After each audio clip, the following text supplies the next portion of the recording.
Want to start?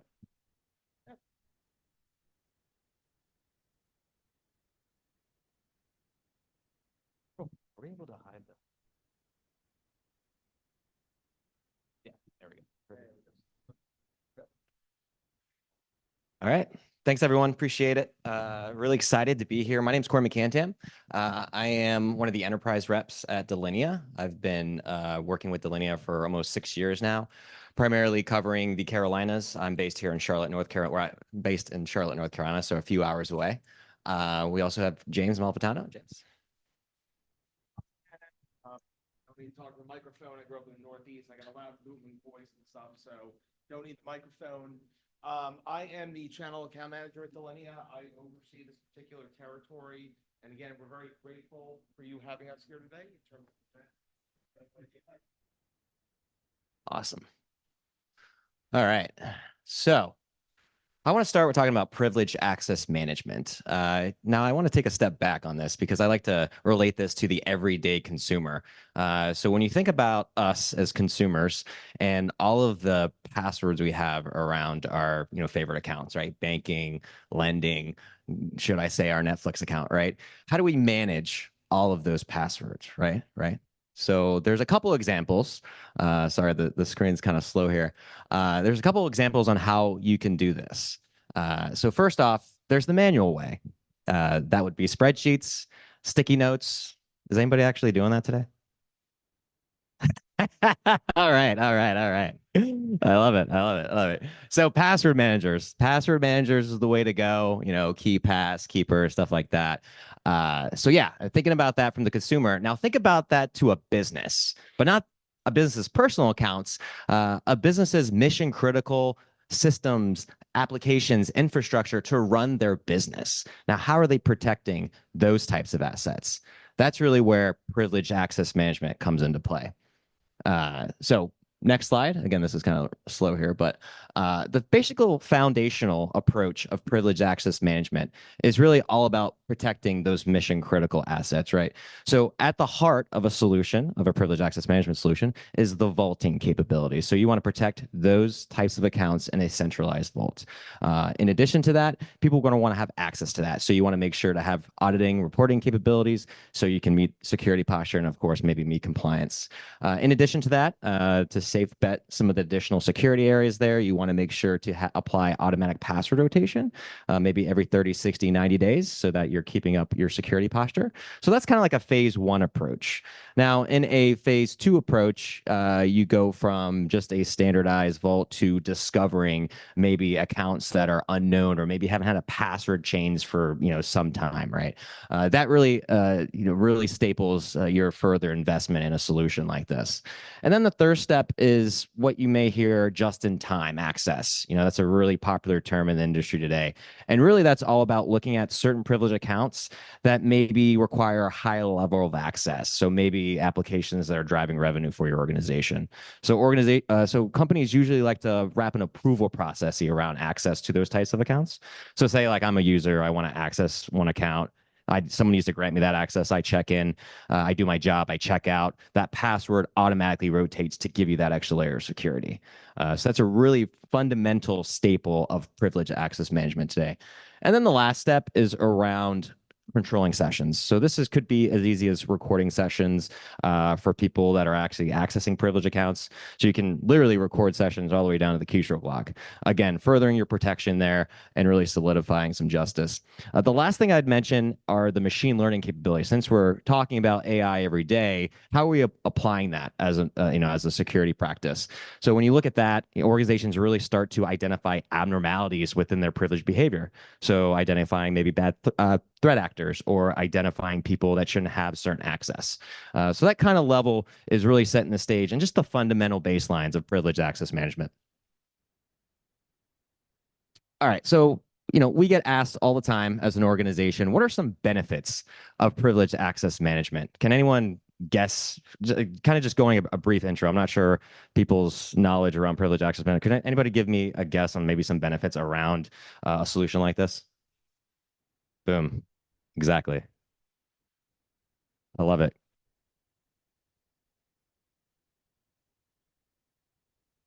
Yep. Absolutely. Yep. 100%. Love it. Okay. Cool. So, some of the benefits, obviously, when you look at cyber attacks, that's the number one thing, right? Security posture. When you see these breaches on a weekly basis, 85% of the time, it's related to privilege. So, very important topic that we're talking about today, right? In addition, if you actually get breached, the millions of dollars it costs, this stat changes every day, it seems. But again, it's a very costly factor. So, definitely from a security aspect, that's probably the number one area. When you look at other areas like compliance, organizations that are public or trying to go public or just really trying to follow certain mandates, ISO, SOX, HIPAA, stuff like that, PAM really gets addressed in these areas. In addition, you'll hear it every day, cyber insurance. Organizations are trying to protect themselves. Cyber insurance organizations, have seen the uplift of ransomware attacks. So I'd say about 9 out of 10 enterprise organizations are looking to improve their cyber insurance premiums or obtain a policy. And then lastly, NYDFS. I'm not going to steal James's thunder, but we're going to dive a little bit deeper in that because that's a very interesting mandate that we're seeing in the field today. And then the last thing I'd probably mention as a top three is the sure, go ahead. Yeah. I believe that was from Verizon, and that again that changes from year to year, but 85 is pretty. That's the base. I mean, I've seen as high as 90, but usually from the Verizon report, we get that stat. Thank you, appreciate it. Yes, yeah, absolutely. And then automation, right? I mean, when you look at this, is really affecting the IT organization, right? When you're talking about labor cost, having to reduce your calls to your help desk, that definitely helps improve value to a solution like this. In addition, think about the automation around rotating your passwords every 30, 60, 90 days. That's a huge, huge area of benefits there. The next slide, I probably will need some additional help here since we're CSA, right? So when we talk about this type of solution in the cloud, what are some of the benefits of being in the cloud as opposed to being on premise? Can someone help me out here? Yes, absolutely. What else we got? What's that? Okay, I can't. Boom. Yep. Excellent. Yep. Yep. Yep. You got it. Great. Yeah, absolutely. Okay. Some of the additional low-hanging fruit, very little infrastructure, right? When you think about an on-premise solution to a true SaaS solution, very little maintenance. Think about the upgrade path, right? Not having to worry about doing manual upgrades. Huge, huge areas of interest. And then think about people to manage, right? A cloud solution, very minimal too, depending on the solution that you're rolling out. Faster adoption. I think about being in the cloud. It's going to be, less, heartache in regards to manageability. So more people are going to want to utilize a cloud solution. And then, organizations adopting some of the use cases I presented in the last slide, right? Some of those foundational impacts and some of those key wins could be a factor in regards to gaining some of that faster adoption. The last thing I'd like to hit on is, I talk to security, architects, directors, leaders every day, and you hear about solution consolidation.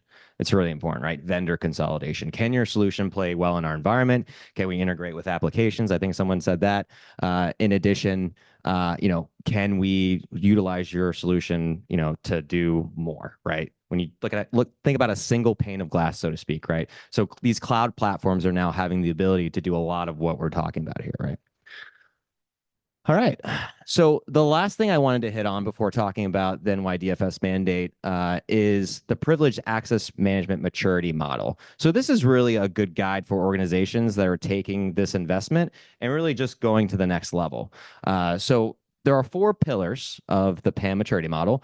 Pillar one is really phase zero. It's organizations that are not addressing PAM today. So a lot of manual processes, multiple disparate systems. But where organizations start to identify PAM is in that foundational state. So everything that I laid out in that slide that laid the four areas of best practices for privileged access management, that's all covered in the foundational approach, right? Vaulting, password rotation, session management, and recording, right? The one thing I didn't mention that's coming up quite frequently is third party access. So vendors, contractors that need access, right? When we think about breaches, we hear a lot about, contractor, intertwining and having access, right? So that's another area that's becoming part of the foundational approach. So when you move from a foundational one, which is really all about protecting your privileged accounts, a foundational two approach is really more about applying least privilege to your endpoints. So workstations, laptops, servers.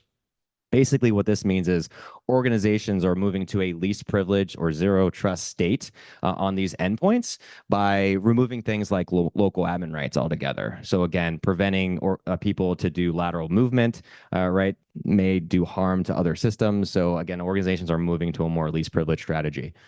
And then the last state is the adaptive state. Now we kind of hit on AI already, but tying in machine learning capabilities, trying to identify abnormalities within privileged behavior, that is essential. Some of the areas of growth that we've seen are topics around cloud entitlements management. So think about organizations that are in Azure, AWS. They need visibility around that infrastructure and enterprise applications as a whole. So organizations are now tying in a cloud management perspective into the PAM maturity model. Then the last thing I like to hit on is threat detection and response. Been around for years, but it's becoming more and more of a PAM focus for a lot of the providers out there in the market. So really identifying maybe potential threat all the way at login at the beginning, right? For step one, and us actually doing something about it to protect that. So that's really rounding out. Go ahead.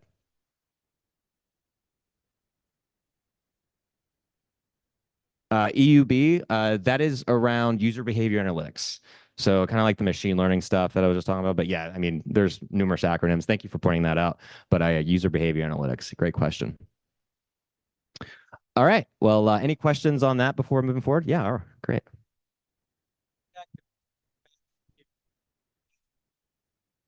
Yeah, we get that asked a lot. So with PIM, it's very similar to PAM. I think there's some shortcomings to PIM. I mean, PIM and PAM are very tied closely together. I'd say the differences with PAM and PIM, or the advantages that PAM has over PIM, is really, if I can go back on that slide, session management and session monitoring is probably an aspect that PIM can't really do. In addition, when you look at the PAM maturity model, applying least privilege on like your workstations and servers, that's something that PIM doesn't really do, or what we're seeing. So those are some areas. Again, yeah, sure, absolutely.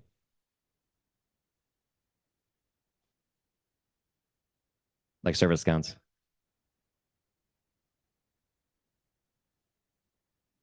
Yep, yep, right. Okay, yeah, yeah.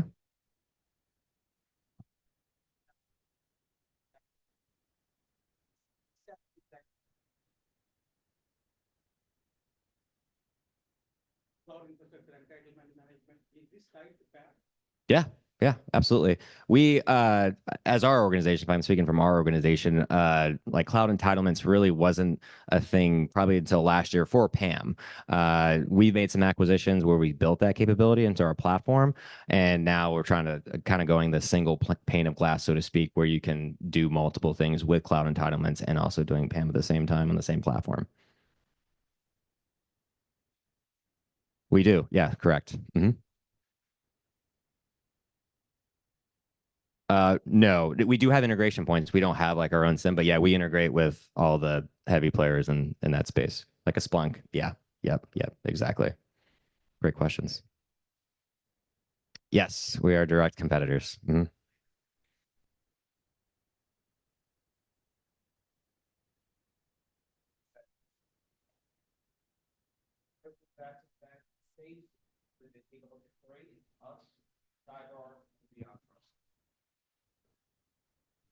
All right, awesome.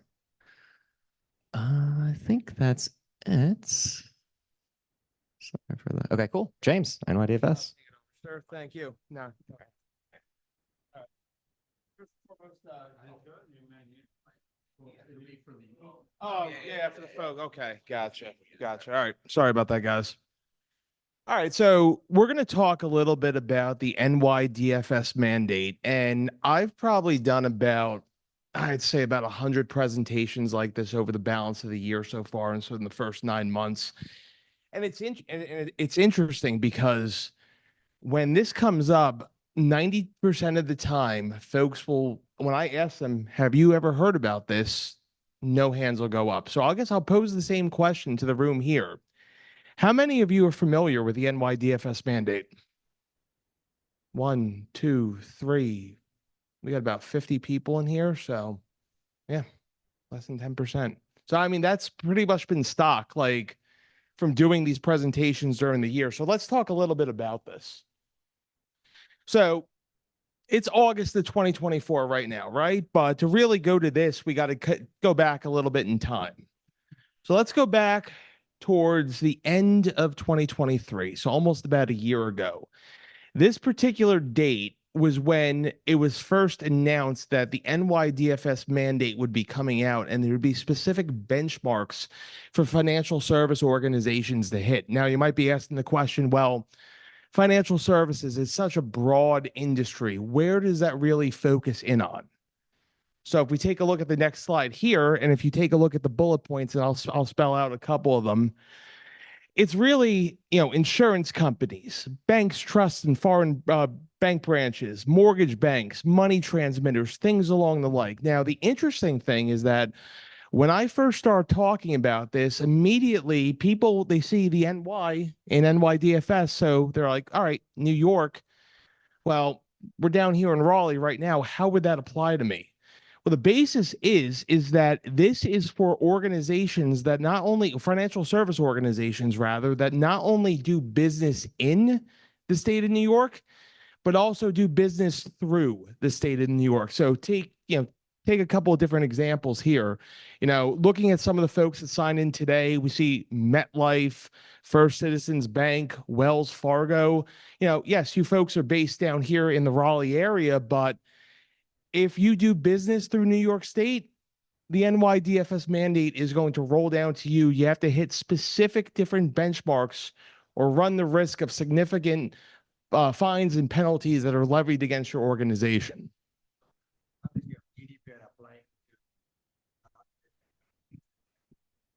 That's accurate. I would say that's accurate. Corey, you agree? Yeah. So what are those requirements? Now, there's going to be, sir.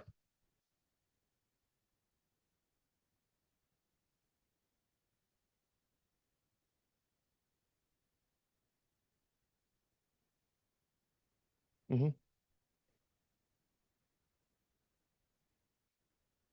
They are. They are. Correct. Yes. Yes, sir.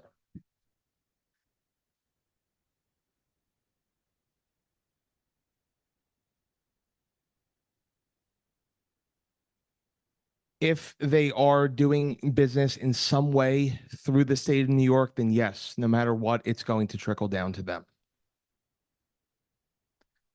Oh, of course, no worries.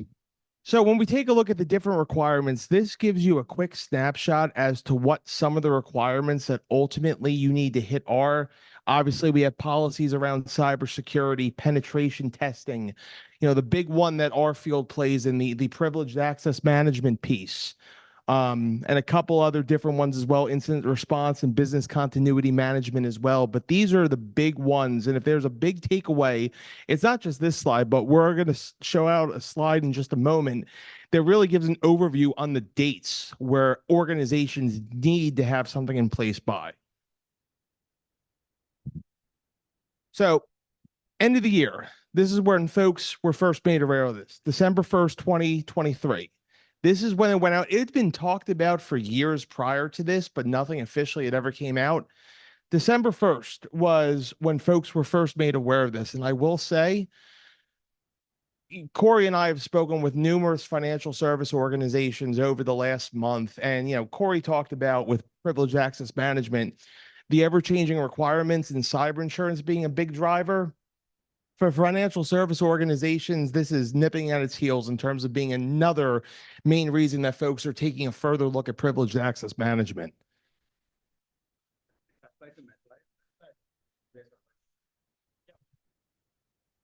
Yep. The MetLifes, the First Citizens Banks, the Wells Fargos of this area, the ones that I, saw a couple on the signing sheet as well.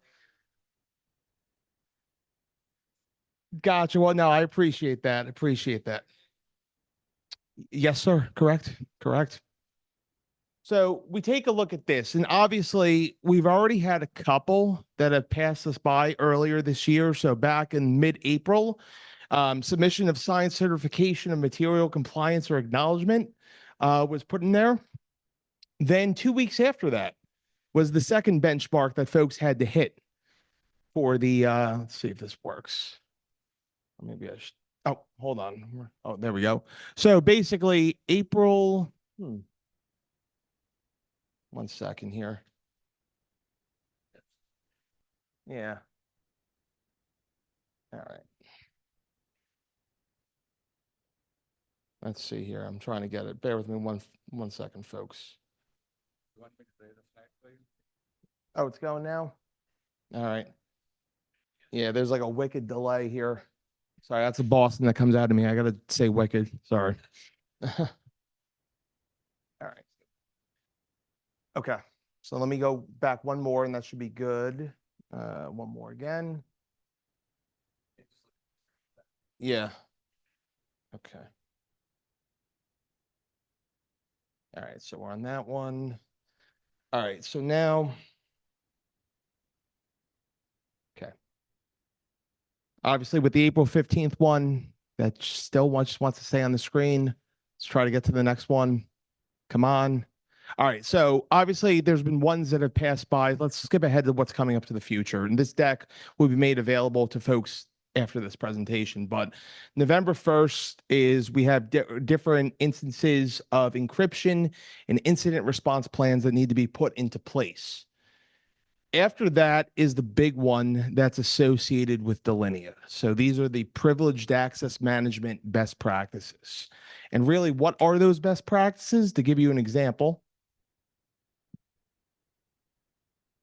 what you're going to see on the screen here, and I'll spell this out as they come up here. So limited user access privileges, limit of privileged accounts, reports on access privileges, the remove and disable of unneeded access, secure remote access that Corey touched base upon before, the termination of access after departures from an organization, and finally, the implementation of a password policy. This one, and Corey can attest to this too, because we've had a lot of folks come to us and say, hey, we were made aware of the NYDFS mandate. We do business through New York State, and we're looking ahead to May 1st of 2025, and we need to hit these different benchmarks, or we run the risk of significant fines and penalties across our organization. So in particular with financial service organizations, this has been a significant driver. And it's not just with us, it's with the CyberArks and the Beyond Trusts of the world as well.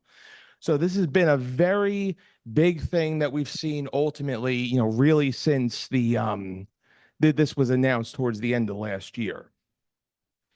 Now, you look after the big one that's associated with PAM, you look towards the end of the year when everything has to be fully in place. MFA for all users accessing systems and an IT asset inventory.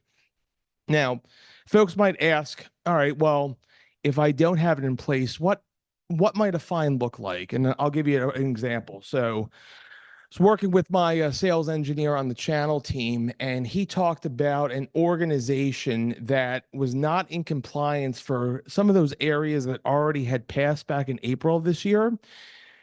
Due to them not being in clients, they were show of just I'll just put it out there. How much do you think that they were fined? Just throw out different numbers.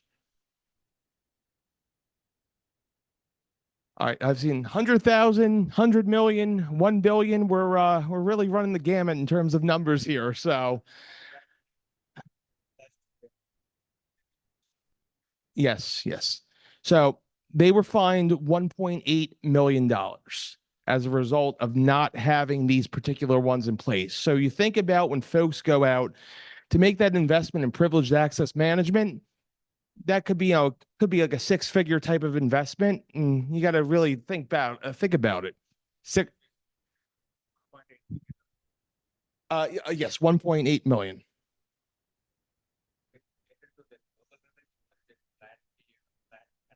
Flat penalty. Yep. No, flat penalty. Yep. Yeah.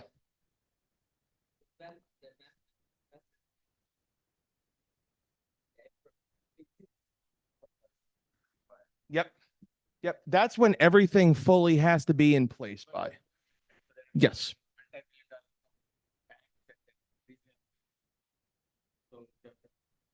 Fine of 1.8 million or whatever the thing is, that for bigger banks as well as smaller banks? The fee would probably be different, right? Depending on it's based on the organization. I'm not sure how they calculate it. Yeah. Yeah. Yeah, hopefully it is not flat. Yeah. Yeah, because I mean, correct. Oh,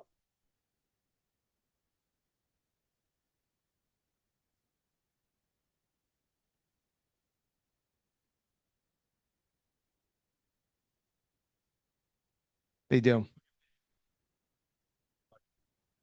Sure. I believe the question wasn't, please correct me if I'm wrong, how is there auditing in place to make sure that people are in compliance? Was that the ask?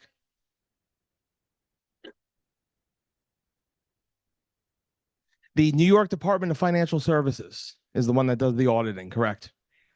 The question is, in Red Hat, we never talked. That's why she was wondering. Yep. But probably it doesn't apply to us, so that's why we. Should be on your IT standards. No, we never heard of this. I think you don't really should apply. Because you're not a financial institution. Even if Red Hat supports financial clients who have presence in New York. Okay, it's not even financial. That's a different part. Yes. It's not even financial, like all the SaaS applications, all application privilege users has to have a, that's a standard. No, but this. No. We have been in place for the last 15 years. That's not a problem. That this compliance, right? New York compliance, with whatever they're talking here for, doesn't apply. I don't think it applies to Red Hat. Software. Yeah, it doesn't apply to Red Hat. That's why when you sell it to New York State, it applies. They want us. Yeah.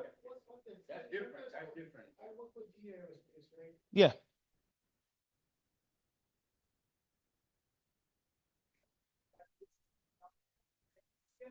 Yes. Yeah.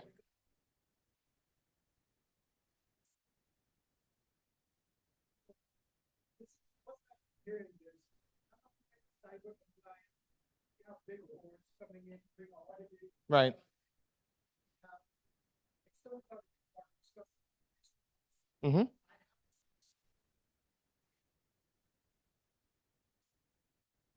Yeah. And you know what? You're not alone. You're not alone because I mean,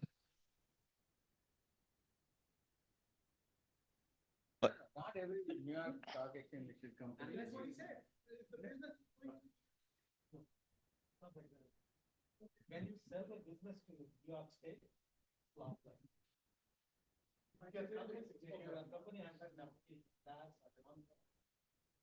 You sell it to New York State, it's law, like the state law, like California law, like privacy. But if you, let's say if you have a SaaS product and one user is paying for the service. That you can ask that. I don't think it applies, but actually. So it's like a SaaS service and a user in New York, a resident of New York. Still apply to that. Let's say Red Hat has a service. if it was just one user, I mean, that's a good question. Corey, feedback there. I mean, I don't want to steer you guys wrong. I'd have to take that back and get some feedback. It's a great question though, but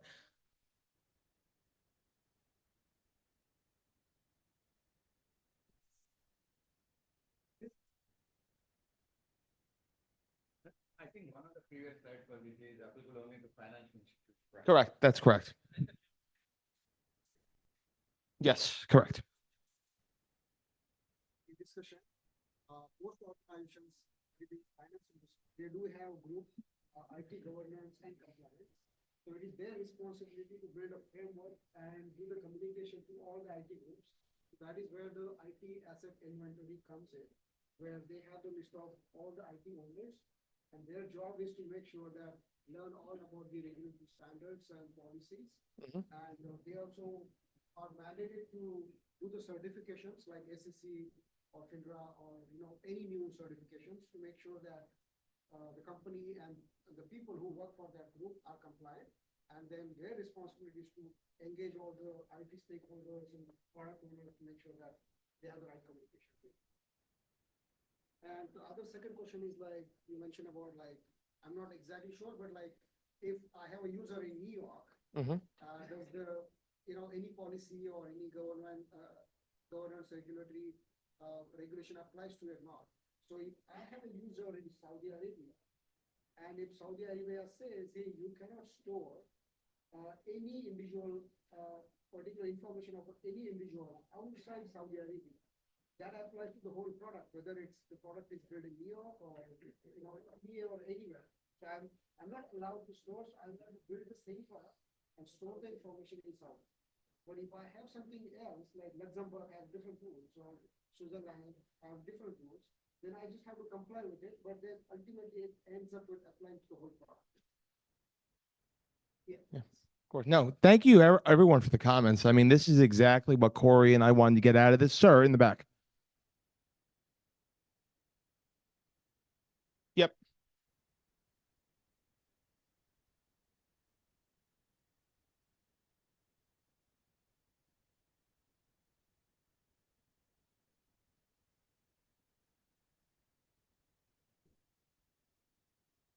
Well, they'll have to go through it if the organization is, again, doing business in or through New York State. That's when they'll have to go to it. In the event that they're not, then they don't have to go through it. It's only, again, only for those financial service institutions that do business in and through New York State.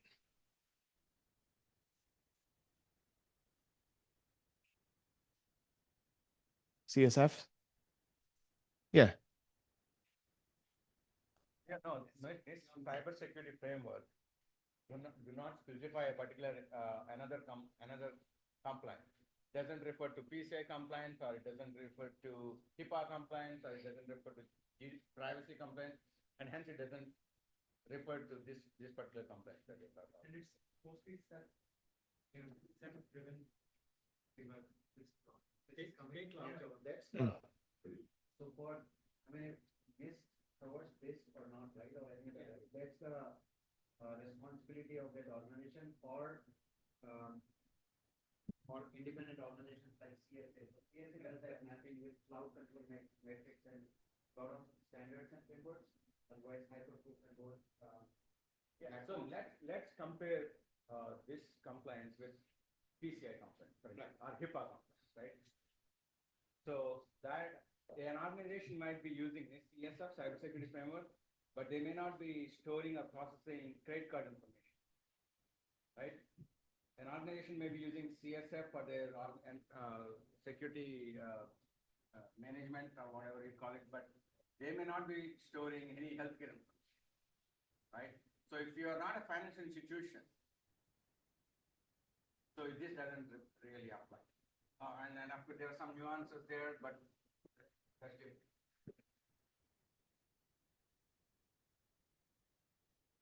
So we've gone through the timeline just to kind of spell it out again. This is a whole overview of the different milestones that folks had to hit. Now, going back to the second one in April that passed, that was kind of stuck up a little bit before on the slideshow, but April 29th, that's where cybersecurity policies, including remote access controls and vulnerability management, monitoring, risks assessments, cybersecurity training, and Class A independent audits. That was a big one, part of the second area in April. And then as we go down the list, this is a slide that I always like to share, and Corey's likes to share it with folks, especially if we have, folks working with financial service entities that might not be aware of it because, even, looking around the room, it's like we have like 50 people in the room. I think I saw 3 hands go up. So that's less than 10% of folks having familiarity about this. So if there's one slide in particular that you take away from the DFS portion, the NYDFS portion,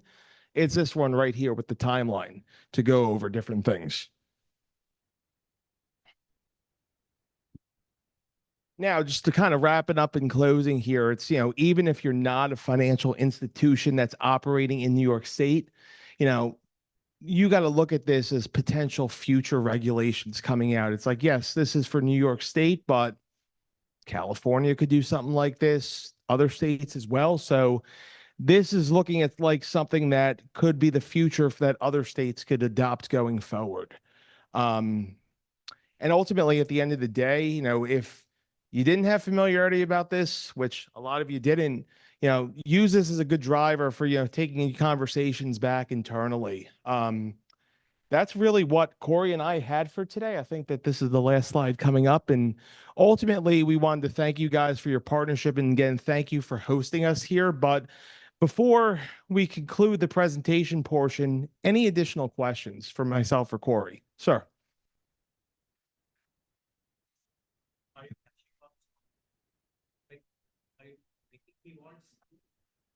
Is your product doing end-to-end? What is the product you make? Corey. Yeah. So everything like I was covering in the beginning, right? Privileged access management. From a best practices perspective, when I was going over the 4 pillars of vaulting, discovery, just-in-time access, session monitoring, recording, that's what we're doing at its core. In addition, so with HashiCorp, we're not like a direct competitor. We do vaulting, but we don't do that kind of vaulting because they're more like API, script-driven, stuff like that, right? We're not on that level. In addition, we talked about least privilege on servers, workstations. We also do that. We've gotten to the cloud entitlements management space. In addition, threat detection and response. And again, I was kind of highlighting the maturity model. Yes. I mean, it's a solution, right? And then we do also offer services, but we also have third-party partners that also implement our solutions as well. But yeah, hopefully that helps. Any additional questions? Go ahead.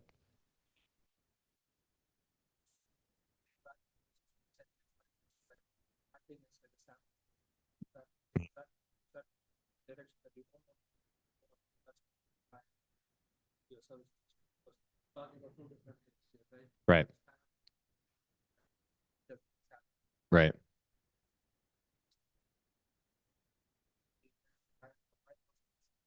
Yes, we actually, so this is a good question. So he's talking. Yeah, absolutely. So just gentleman asked us about Centrify capabilities around SAML. So just giving you guys a little education here, Delinea was formed from 2 companies, Thycotic and Centrify. Those were 2 leaders in the privileged access management space. In 2021, they merged. And then in 2022, Delinea rebranded its name, right? To answer your question, we've built a cloud platform between both those 2 organizations and now have a solid one solution that you can integrate multiple solutions from Centrify, some Thycotic, some of that being around vaulting, AD bridging with this mostly like Centrify, server protection, that stuff. You can do that all in one platform now. Yes. Yep, absolutely. Great question. You said you offer a SaaS model, so We do. how do you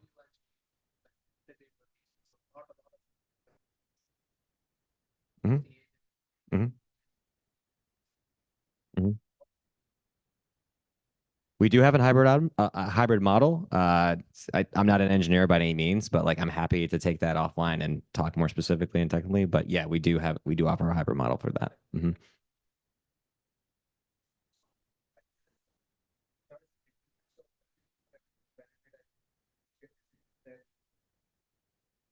are limited exemptions to NYDFS cybersecurity regulations.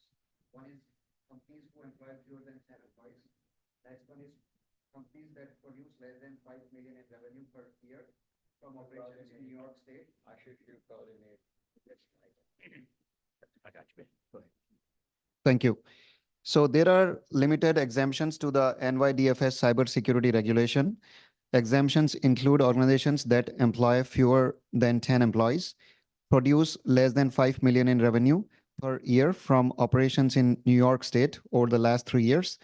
And lastly, they hold less than 10 million in total assets at year end. Thank you.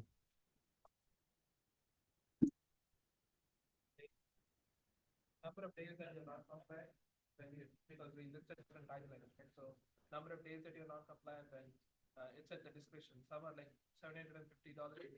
Fines goes all the way till $1,500 a day or something like that, and then it keeps compounding by the number of days that you're not. Who are your biggest customers Biggest customers? using this plan? Or the competitors?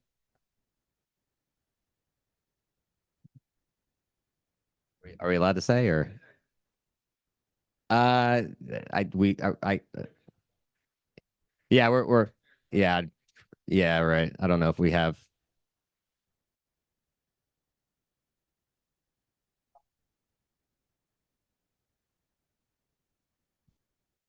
We work with some of the groups along the board. Example, just with a lot of orders. We have over 15,000 customers, and I think 50% of the Fortune 500. Okay, awesome. Yeah, yeah. I was just being careful. That's all. Yeah, yeah. But yeah, yeah, yeah, yeah. Oh, you do? Okay. Sure. Awesome. Okay. Excellent. Thank you. We have a, like I said, sure.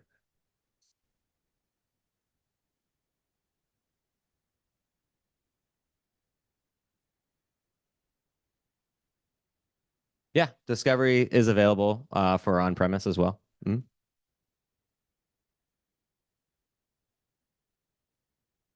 Okay. Mm-hmm. Uh-huh. So believe the question was around how do you do discovery? Correct. Yeah. I'm not an engineer, but we do use WMI. And again, I'm happy to take some of these questions offline more technically. Happy to have those conversations. What's that? Yeah, go ahead. Yeah.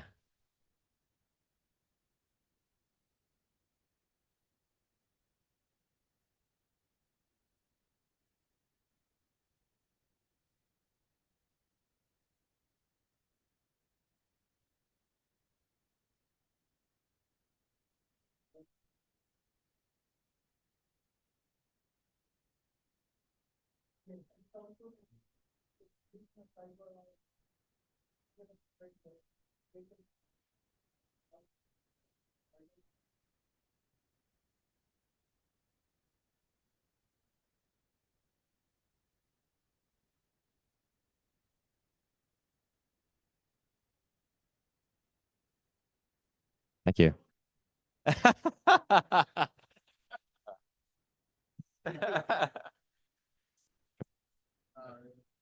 Share any big challenge while implementing it on a customer side?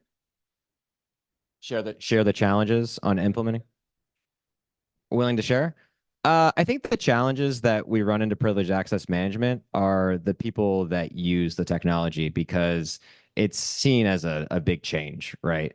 And we get asked all the time, was like, well, how do you adopt this technology? And they come to us and ask about this. And honestly, the answer that I always like to give is, well, I mean, if you've got like your executive leadership, like your CISO, your CIO, that's really driving PAM, like, I mean, I would hope like suit would follow, right? So that's a big driver too, right? When you're implementing a solution like this, that you have the backing of your leadership. Because sometimes maybe I see it sometimes where organizations don't have the backing or they're not following suit there. In addition, one of the things that I'm also running into with some customers are just priorities. Just think about how some of these organizations have really small security departments and they only have limited time, right? So and they're trying to implement multiple solutions. That becomes a challenge in addition to not just implementing PAM, but other solutions. Good.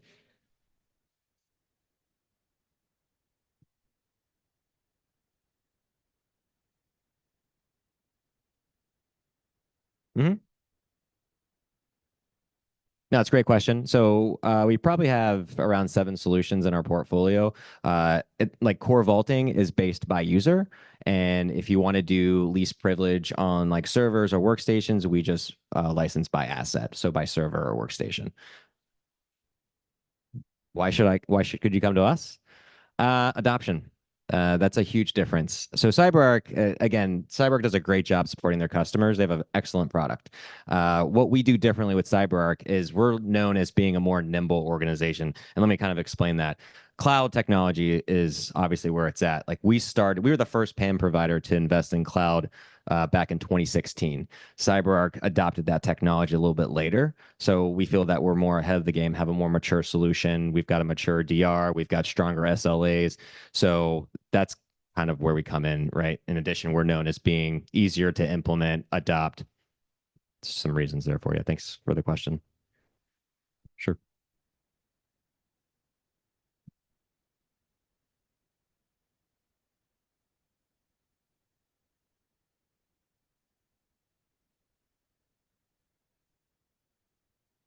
Sure. Yeah. Mhm.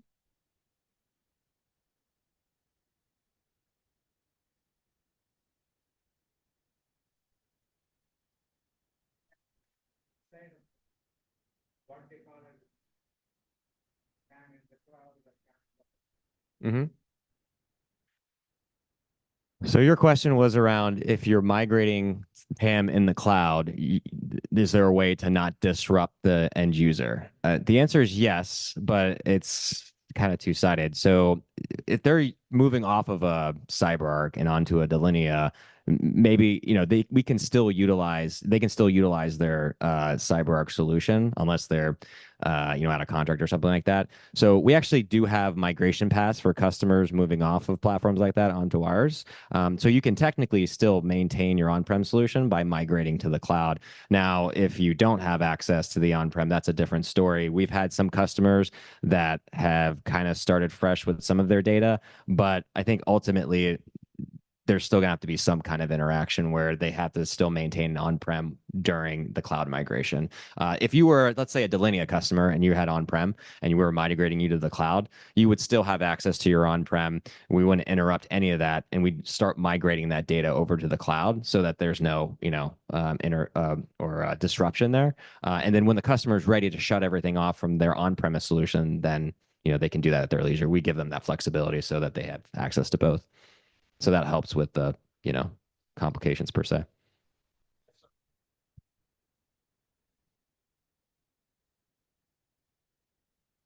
Sure.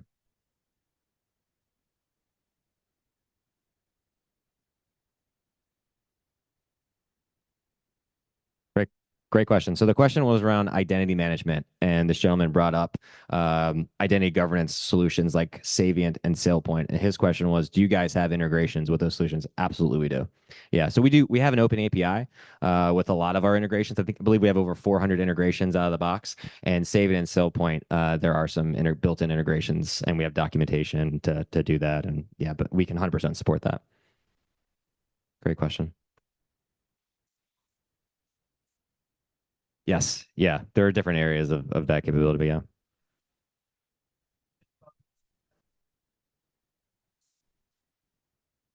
Uh, this gentleman was asking us about just-in-time access. Do we offer that? Yes. Do we compete with CyberArk with that? Yes. And then you brought up a second. Uh, I've not seen that organization, but maybe they're making it. Okay. Okay.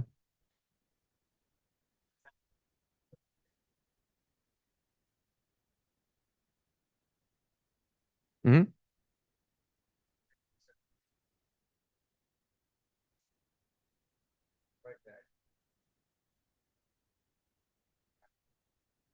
Yeah, absolutely. So we have a certifications link on our website, but we have all the standard certifications, right? GDPR, SOX, ISO. I'm probably SOC 2. I mean, we get asked for our SOC 2 all the time. I think it's like a 40-page document. That's publicly available also on our website. So yeah, I mean, we follow all the core compliance, and those are just some of the top of my head. HIPAA, of course, too, with healthcare organizations. Sir. Azure. The question was, are we hosting in the cloud? Yes, and it's in Azure. Yep. Yep. I'm sorry. We provide logs. Yes. Yeah. Admin logs. I think we'd have to dive a little bit deeper into that. Yeah.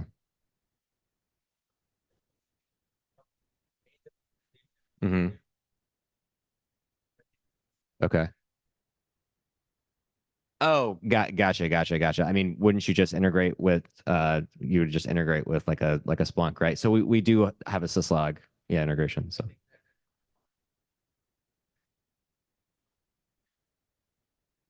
Your multi-tenant organization, the mhm. multi-tenant instance. Right. Hmm. Hmm. Yeah. Right. Yeah. We right. Yeah, I don't know that off the top of my head, but we can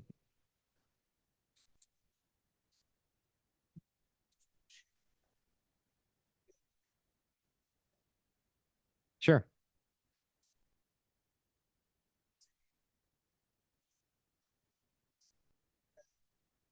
It's big, the data, and they have to show the certificate that it is not recoverable to the organization. So it's pretty interesting. It goes to that level. So how do you guys like when it is on the cloud? How do you make sure that the company decide to move away? So your question was in regards to migrating off of one provider to another. And then in regards to deleting, you said the logs. Ugh, yeah, I don't know the answer to that question, but I mean, again, we can take that one offline and talk about that. That's a great question, though. I'm not sure. Yeah, yeah.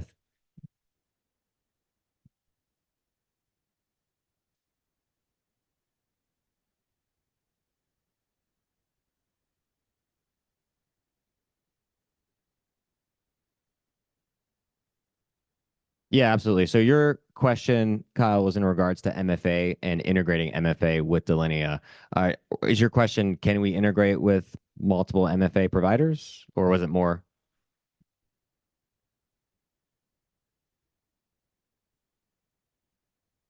Yeah, so we do offer MFA, but we also pretty much integrate with any top MFA provider on the market.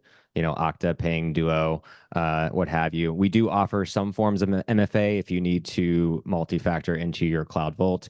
We offer that. If you need to apply MFA at the server level, we also offer that capability. So we do have some multi-factors, but we also do, complement well with other MFA providers.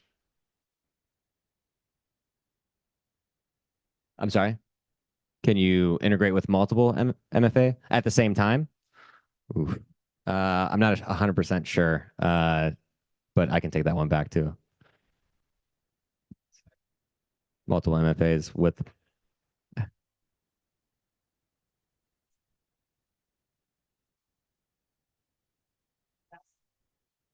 yeah. With multiple IDPs, that's so Yeah. that's